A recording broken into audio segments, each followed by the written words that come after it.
Thank you for tuning in to Radicards.com. I'm your host, Patrick Greeno, and today we have Josh Wulkan joining us again. And Josh has actually moved away from a role previously he held for a very long time and into a new role with a new company. Previously, he was vice president of Huggins and Scott Auctions, and now he is the chief operating officer for Greg Morris Cards, Inc. And, if you had been following Radicards over the years, you'd noticed that I interviewed Josh previously. He's become kind of a good friend of mine, and so I wanted to hop on again with him to give him a chance to explain what he's doing with the new company, well, what he's doing with his new role in this company, and kind of the transition. And so thank you so much, Josh, for joining us. I really appreciate that, bud. No problem, Patrick. Good to talk to you. Awesome. Yeah, really good to talk to you. It's great to have you back online today. I wanted to just jump right into it here. A couple of things before we get into the interview is that you can catch Greg Morris Cards on eBay. Greg Morris Cards is their handle on eBay, so if you search for them, that'll come up.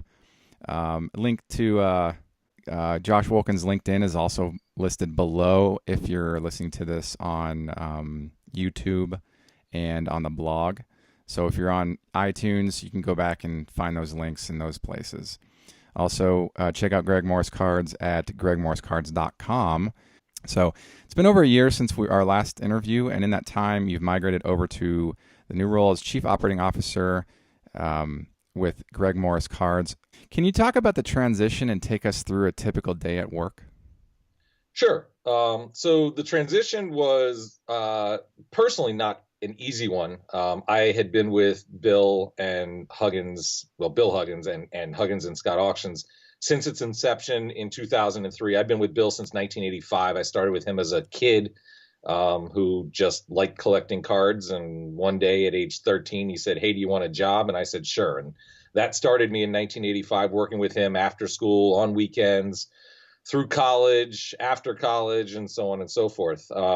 And so when it came time to sort of move on with it in a little bit of a different direction from a personal standpoint, it was a difficult, very difficult decision. But it was also one that we both kind of mutually agreed it was a good time to try it.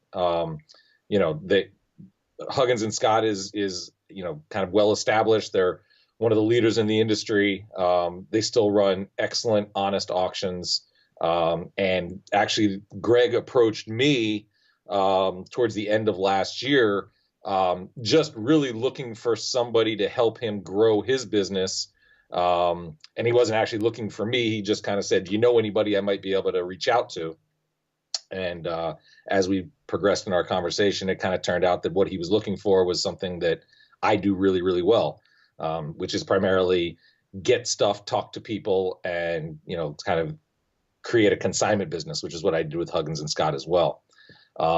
So it kind of became a good fit, and Huggins and I are still very much friends and almost family because we've been together for so long. But my business role is now with Greg, and a typical day at work is talking to people, emailing people, just communication with people within our industry.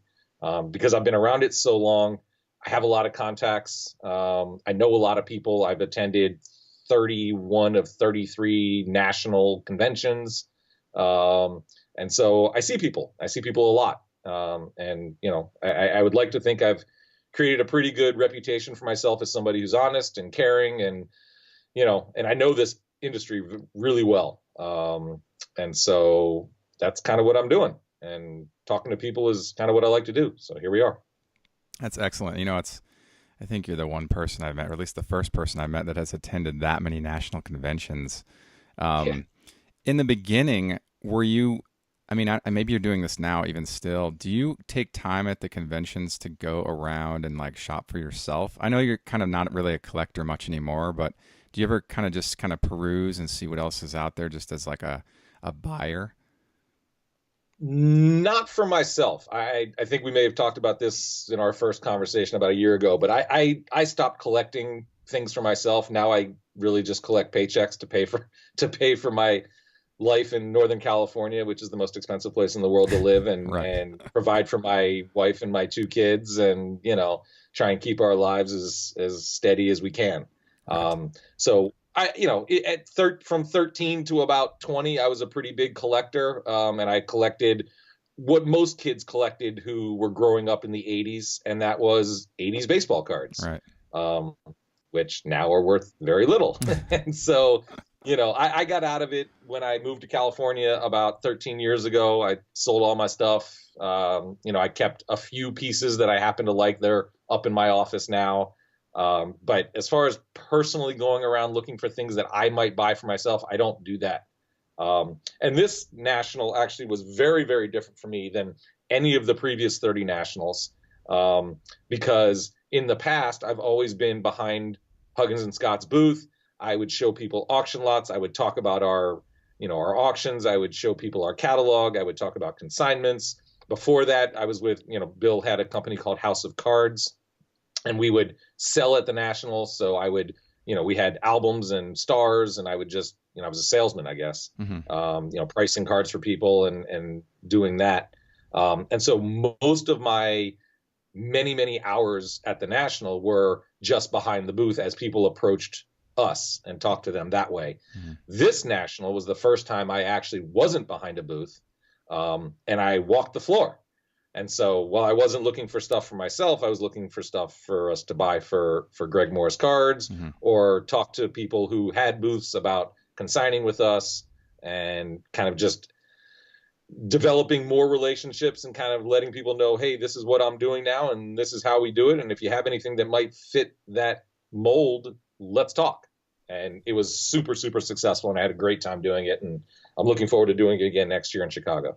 Yeah, I really like the Chicago venue. Now with the Cleveland show that just passed, you said you were really successful, and you were able to kind of do some more of the like the show floor walk to meet those, build those contacts, build those relationships. Can you think of a couple pieces that you were happy to pick up to consign for people that were like stood out among the other ones?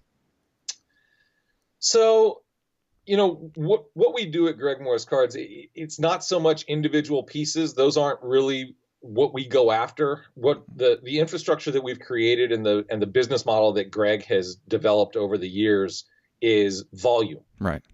If you take the top 5 volume by volume sellers on eBay, and you take numbers 2, 3, 4, and 5, and you add them up, you don't get to what we do on a daily basis. We literally list over 2,300 individual cards per day, every single day of the week, 7 days a week, 365 days a year. Yeah. And it's, and so, I bought a few sets that were good, but on consignment, it was, sitting and talking to people about consigning sets or large collections or large groups of higher grade raw cards that we do really, really well for people. Okay. So I wouldn't say per se that it was a piece that would do it, but I could certainly say that I ran into a guy who had pulled aside some stuff for us, and he said, "Oh, I'm really glad you're here. I wanted to show you this tub that I have of high grade raw cards that I've kind of been setting things aside for you guys for a while, and I just want you to go through it." So I sat behind his booth for an hour and a half or so, and went through large boxes of really nice high grade stuff that he did end up sending to us, and they're actually up now and doing really, really well, and he's pleased. So I'd say that was probably a good one for us. Okay, so yeah, I mean that's a great example of that even high volume, you're able to pinpoint a couple of acquisitions that were notable, as blocks of cards. And I know high grade vintage in any capacity, commons or stars, I've done great regardless of who they are. I've found specifically, and you've probably identified this too, maybe long before I did, that high grade vintage commons do extremely well because set collectors have a hard time finding those commons in really high grade, because people put more emphasis on the stars in those sets. So the stars are always the ones that were cared for, and the commons were kind of pushed aside. So finding high grade commons was always an issue. Yeah, I mean, I would say that's sort of half true. Okay. A lot of times, a lot of sets that we see or collections that we see, you'll see the commons actually ended up being in nice shape, and the stars were put together a little bit lesser shape just because of cost at the time. And so as people collected through the 80s, if they were putting a set together, not necessarily something that they may have, you know, collected as a kid and then just saved, but when guys were putting sets together in the 80s and the 90s and they were kind of piecing it together, you would get cases where they would have the commons in really nice shape and keep those, but then they would want to spend a little bit less because to buy a, you know, a mantle in high grade, even in the 80s, would cost significantly more than buying a little bit of a off grade mantle. Right. And so the sets, sometimes you'd find sets that the commons were all really nice, but the stars were a little bit less because that was an affordable way of putting the set together. And those were for the completists, the guys who wanted everything complete. But you're also right that we'd run into collections where, you know, the stars may have been cared for a little bit more and the commons were tougher to find in nice shape. And so there's that too. But yeah, it's, you know, the thing about commons is that, you know, they do quite well when they're in nice shape, but it's primarily because they're not worth the time, the energy, or the effort to go get them graded. You know, a 57 tops card, you know, not a star or one of the tough numbers, as an 8 or a 7, they only sell for $10 to $12. Right. And so to spend $8 to $10 to get that card graded, it doesn't really make financial sense to do that unless you're putting together a graded set, and people do that. But we found that, you know, you can get $10, $12, $15 for a nice raw common card, you know, if that's the case. Yeah, I was looking at, like, you know, PSA set registry collectors, guys that are looking to like build like a 59 top set all in PSA 10 condition, right? So like, you know, the big attorneys and the doctors and the, you know, the holding company owners and like these like deep pocket type of guys. And so what I found is that, you know, I'll see obviously the high grade stars do really well, but then you'll see like a PSA 10 of a nobody and it'll fetch like 4 figures easily. Yep. And so those are the kind of instances. And the reason why, and I know this just as well as you, is because pop reports are so darn low for those because, like, just like you said, it doesn't make a lot of cost sense to send something in on the hope that it's going to give you a grade that'll give you a return that makes that cost make sense. And so I totally understand why the demand for those high grade commons make, you know, like why it exists. So that's an interesting point to talk about, certainly when we're talking about really nice old stuff. So let's go move on with it here. Tell me, you know, this next question is a really basic one, but I know this is something that we often skip over sometimes, especially when we're talking and getting to know people. But what makes you happy in your current role? Kind of like what I said before. I mean, really just talking to people. You know, I very much enjoy talking shop. I enjoy talking about cards. I enjoy talking about people's collections. You know, and I think the thing that I really enjoy most is turning it into money for people. You know, knowing that I've got a good product behind me, that, you know, we built a really good infrastructure. We've got a great customer base. And then I get a guy that comes to me, he's like, I've had these since I was, you know, a kid. I collected them. I just didn't put them in my bicycle spokes. I didn't flip them against a wall. I just took care of them. And, you know, and now I'm ready to part with it because I'm done with it and I want to turn it into money. And then getting that email after it's all over from somebody saying, I'm so thrilled with what you did. You did it, you know, your professionalism, you did it quick, you did it well, and it exceeded my expectations. When I get those emails, that's what makes me happy, is that I know that I did something good for somebody and that, you know, they had expectations of a sale price of something, and based on the infrastructure that we have, we exceeded their expectations. And that's what I get most enjoyment out of. That's really nice. I like that positive reinforcement that you did something well. And so they're adding a compliment and adding a praise and letting you know that the work that you've done was superior and they're happy with it. I mean, there's that kind of thing is really important for, I think, humans, as humans, like getting that, because we're not robots, you know, like we can do our jobs regardless if we get those things, but when we get them, it makes us even more excited to do our jobs, and in turn makes us even more productive, right? And so, and that kind of just turns into a spiral, you know, an upward spiral. So I totally understand the benefit of getting a positive feedback from people. It's so important.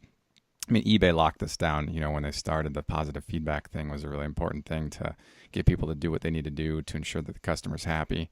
But especially when you love your role, you love your job, it just makes that so much easier. I think it's a really good point to discuss. What's the first thing you think about right when you start work each day? The first thing I think about, uh, first thing I think about is opening up my inbox and checking the emails to figure out what I have to do first. Sort of prioritizing, who I need to call, who do I need to email, who do I need to follow up with. I just sort of jump right into it.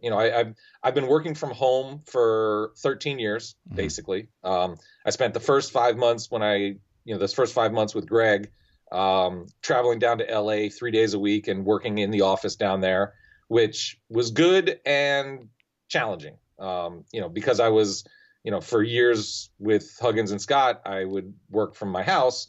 I got very used to working from my house. And so my family got used to me being around and everything else. And then all of a sudden I take this new job and I'm a half-time father and husband from a full-time father and husband. And it created challenges, but the great part is that Greg recognized that, I recognized it, and we kind of mutually agreed that it would just be better and kind of change my role a little bit to allow me to sort of stay home. And I just get into a routine when I'm at my house and I'm in my home office and the kids are gone and the wife is gone, and I can just get more work done more efficiently. So I just really sit down and get started on what I got to do that day, and kind of line it up and do it. I like that process of having like this kind of autonomy that you can, work knowing that you're going to produce, because we talked about this a second ago. You like what you do, so you're going to automatically want to do it when you get up in the morning. You're going to check your email because it's just what you do. You're going to make sure you follow up with contacts because it's just kind of how you think, how you process. You've been so used to doing this in some capacity for, well, I guess, gosh, most of your life, right? So, yeah, this is like a second nature for you.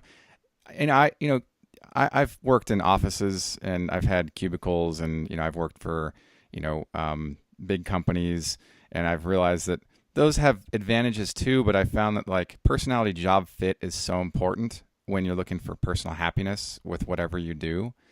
And for some of us, guys like you and I, we tend to work, I think, more productively, better, happier when we're doing it our way, like we're creating our own brands, we're doing our own, we're managing our own roles. And there's something to be said for that. I know it's not for everybody, but certainly I can really appreciate the autonomy that goes into having your own office and working at your own pace. And a lot of times, I can't really say with any degree of certainty, but I would at least feel partially confident in assuming that if I compare the amount of production that I've had in an office on my own to the amount of production I've had, say, in a cubicle, I could probably feel comfortable in assuming that I get more done when I'm left alone and I have my own space. So there's I'm not no sure. doubt in my mind. Oh, you feel that way too? Yeah. So For sure. And I've done both. I mean, before I moved out to California, when I was in DC and I was working at Huggins and Scott and I was in the office every day, you start on a project and then a phone call happens and you start on, and then you go back to that project and then somebody comes over and asks you a question, and the interruptions just don't allow you to get into the flow of what it is that you need to do. Yeah. And so there were lots of days where, I would start a project and I wouldn't even get it done in the, 9 hours of the day that I was there, because interruptions happen, and then, lunch, and then somebody asks you a question, and then somebody comes in the store or whatever it is, you just get interrupted. Whereas when I'm at home, I got no interruptions. I just, I can just sit and focus, and I've got my tasks, and I don't start the next one until the one I'm working on is done. Mm-hmm. So it just, for me, it's much, much better to have it this way and avoid the interruptions as best I can. Yeah, I'm right there with you. And I'm a big man of checklists. Like I write down what I need to do every day, and I mark them off as I go. And some days I'll have more than others, but some days I'll have like 5 or 6 things, and like I'll hope to be done by 5 or 6. But I always try to take like 1 hour off to go do something away from work to get like refresh so that when I come back, I can have as powerful of a second half of the day that I had the first half of the day.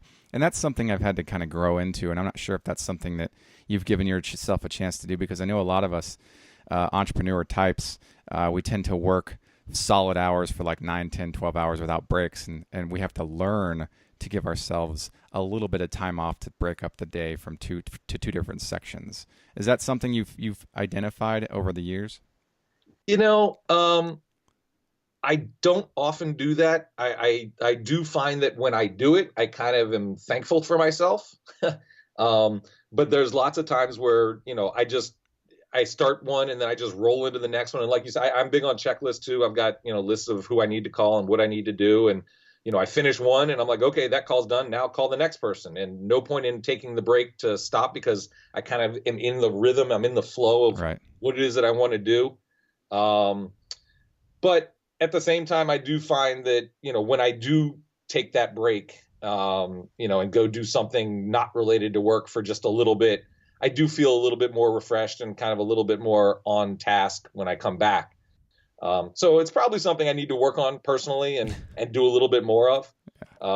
But if I don't, it's okay too. And I just, I oftentimes will take a 10-minute break to go get my lunch, and then I'll bring it back to my desk and eat at my desk while I'm doing something else. Right. Which is probably not super healthy, but it's, I've done it and I've not done it. It just kind of depends on the day. Yeah. It is always nice to take that little break and then kind of feel refreshed and ready to get back into it afterwards. Sometimes I also find, like, if I take that break, I'm like, oh, I don't really want to go back to work right now. I'm really enjoying this doing nothing. So it kind of can have both effects on me. It kind of depends. I guess depends on the day and depends on what it is that I'm doing. So. Yeah, it's not always a requirement by any means. It's just, everybody's a little bit different in this capacity. Yeah, I've found myself working well into like 3 and 4, and I'm like, oh yeah, I probably should have something to eat. Like, Yes. like it's important because then my brain needs to function in a way to where I can process quickly. And I found that, just as small as a protein bar or a quick protein shake or something to get some energy in me helps me really well to focus and keep going, even if I've got it at my desk where I can continue working without taking a, block of time off. So I know it's kind of like a tangential, but I thought that was kind of something I just wanted to bring up because I was thinking about as we were talking about having our own offices and sort of how we work, to give people, I guess, an understanding of kind of how this kind of like this type of work works, But let's moving on here. In your opinion, what sets Greg Morris Cards apart from its many competitors? So what sets him apart, is that the reputation he's built is incredible. The feedback that I got from people as I walked the show floor at the National, the feedback I get from people that I talk to is I buy a ton from Greg, and what I'm most pleased with is that I know when I buy it and he says that it's graded this, that I get the card and it's accurate. And that's a really, really valuable thing in this industry because, you've ever spent any time on eBay and you buy something on eBay, you never really know what you're going to get. Somebody calls something X min or near min and you get it and it's got a little wrinkle in it that they didn't see. Mm-hmm. You're frustrated. And so what Greg does really well is accurately grade his cards and maybe even a little bit conservatively grades them, which makes customers happy. And then the other thing that we do is we break it down further than anybody else. Because we sell cards individually, and we don't mind, we start everything at 79 cents with no reserve and all in an auction format. We're not buying now, no buy it nows, no best offers. It's just, we started at 79 cents. We just had a 52 tops Mantle as a 4, started it at 79 cents. Because it's going to get there. Yeah, I think it ended up selling for 25 or 26,000. Totally. It started at 79 cents with no reserve. And so, I think that's sort of the main thing that sets Greg apart is that honesty, the ability to return anything for any reason, no questions asked, and just a customer base that's super loyal to the business. Those are all super important for business, for longevity and building customer loyalty. Like you said in the beginning, there have been many times I buy a card online and it's like, well, there's two sides to this. I buy a common card that I've just wanted to add, and I get it, and it's kind of in rough shape. Like there's soft corners or whatever. And I'm like, well, that's too bad. I paid 2 and 3 shipping, so I paid $5 for this card that essentially is in a dollar box, but I just wanted to get a copy of it, but a nice one. And the pictures were, maybe not represented well. Or recently, I bought a card from a guy that PSA labeled incorrectly, and the gentleman didn't state that was the case. And when I got it, of course, if you had eyes that can tell color, you can notice that this card is not the one that's showcased on the PSA flip. So I tried to process a return. All at the end of the day, I got a refund. But it's like it's the one benefit that you have in person or with a very reputable seller that's hard to match online. Like when I'm at the National, I'm able to see what I'm going to buy. But if I work also with a reputable company that knows their products ever so well, and they have no reason not to be dishonest in any capacity, and I can see the card in high resolution and see the corners and everything. Those like blow up options on eBay, you can like click on the image and like really kind of zoom into everything front and Yep. back. Those are beneficial functions for any buyer because a lot of us are very collectors are detail oriented types. We're kind of like particular about what we want, and so some guys just go for the grade, other guys just go for the cards, some guys just want a filler, some guys want a clean raw example. So you have to just be as transparent as possible in any of those arrangements to assume that whoever's buying on the other end is going to be happy regardless. And that's kind of what I think anybody who's selling anything on eBay needs to embrace that kind of mindset. So it's nice to know that Greg Morris Cards does the like giving you kind of like a grade of the card, like right onto the on the auction, so you kind of have an idea of what the card's going to be like when you get it in hand. And I've kind of like listened online about chatter about different companies, and Greg Morris Cards came up on Facebook recently, like, hey, I've heard they're pretty reputable, but they list the condition. How accurate is that to PSA? And almost every comment was positive. And I don't say almost because I didn't read them all, so they might have all been positive. But I think in the past I've bought from Greg Morris Cards because I'm familiar with the name, and because you guys go through so much volume, the probability of me wanting something that you have sold in the past is very high because of the stuff that I collect. So, and I've always been happy with with the company's service too. So that's really good to know, though. I think that does set you guys apart from competitors, that you guys focus on those functions. And so good stuff. Thanks for sharing. Tell me this. As a leader in the sports card auction space, can you share some challenges and what's required to achieve greatness in the category? This is maybe a little bit redundant to the last one, but maybe you have some additional points to share. Yeah, I mean, I guess one of the challenges is getting stuff, Mm-hmm. is going out and getting people to either A, trust you if they don't know you with their lifelong collectibles, or what they deem to be their nest egg, their future, and to get people to say, okay, I'm going to just send it to you and you guys sell it, and I'm just going to trust that you're going to get me the most money for it. But we've got data and we've got price points that we can show people to say, hey, if you have something that looks like this is kind of what we get for it. So probably one of the challenges is developing that trust factor with people who you don't know yet. But that's one thing I like doing because, I kind of tell people, hey, give us a try. Start small. You don't need to give me your entire collection at once and kind of jump into the deep end with both feet. Let's dip a toe into the water and see if you like the temperature. And if you do, then we can go, bigger as we get on in the relationship. It's really more like relationship building rather than, just a quick one and done. Oh, absolutely. And so that's what I like to do. But it is, that is a challenge is sort of getting people to trust that you're going to do what's right for them. And that's the biggest challenge, I think. Mm-hmm. Mm-hmm. Building trust, I think, is big for a lot of people. You have to kind of like, you can't. There's a lot of us that use the whole phrase like "trust me." Well, it's like, well, it's always the actions. Like, give us a try and let us prove to you that you can trust us to do this for you. And to your point, start small. Like, send us a card. And if you don't like the results, we don't have to progress forward with this. But if you do, and we're confident you will, then you can send us a collection. I think that's really important. There's like options for customers to decide how much they want to try to trust you out of the gate, to kind of test and see kind of how it goes. But your guys' feedback speaks volumes of that. There's proven track of Greg Moore's cards, delivering results for its customers. And so I always look at that when I'm a buyer, but sometimes I take a risk in buying something from somebody who doesn't have any feedback, because I realize everybody has to start somewhere.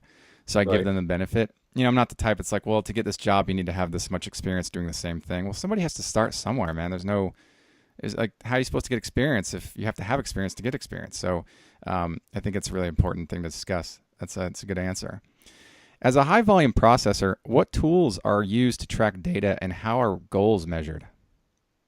So Greg built this infrastructure that allows us to sell a lot of cards quickly and be very efficient when we do it. Mm-hmm.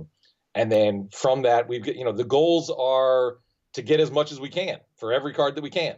But there's a lot of volume goals, and trying to say, okay, we need to list 2,300 to 2,400 a day. And it doesn't always happen. We go through, ups and downs, and there's times where, we're kind of scrambling around the office to try and find stuff that's been sitting around in boxes for years, to go through it again and pull out things that we might be able to get, sell individually. But there's other times where it's we call it when it rains, it pours, and you just got more stuff backed up that needs to get processed than you know what to do with. And literally it's like a roller coaster. Some days, some weeks, it's more than we can handle, and other days and other weeks, there's, time to go through stuff. So goals are increasing our profit margins and just trying to increase productivity as best we can, and really just get as much stuff up and out and sold and shipped as we possibly can on a daily basis. Absolutely. This is a good lead into my next question.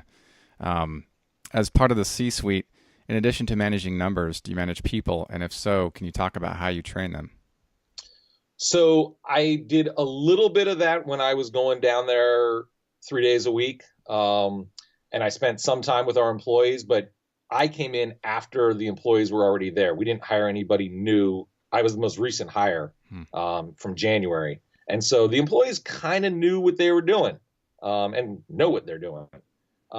So I don't, at Huggins and Scott, I did a lot of training because we were hiring people a lot, and kind of there was some turnover with our writing and photography staff that, because I was the first one there and developed all the processes, I would train people when they came in.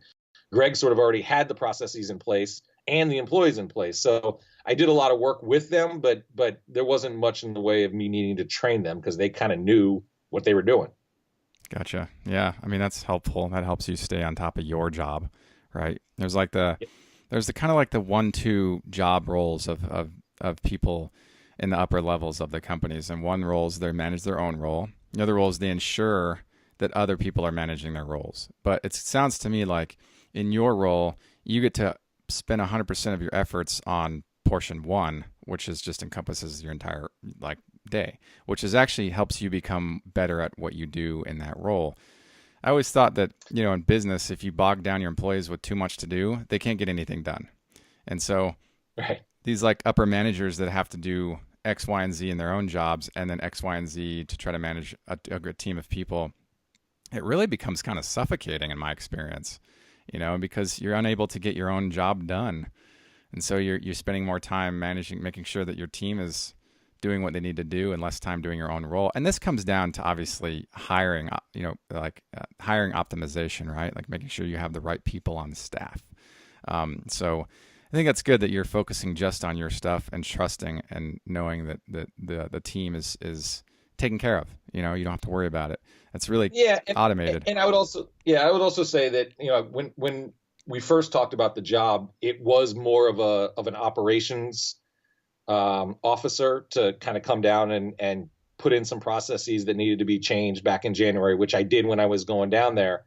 But since I moved back to the Bay Area full time and not going down to LA, I would almost say that the title hasn't changed, but the role has changed, and now it's more, I don't know, call it director of business development than it is operations officer, because operations officer is probably somebody who is hands-on in the location, kind of working on operating the business. Mm-hmm.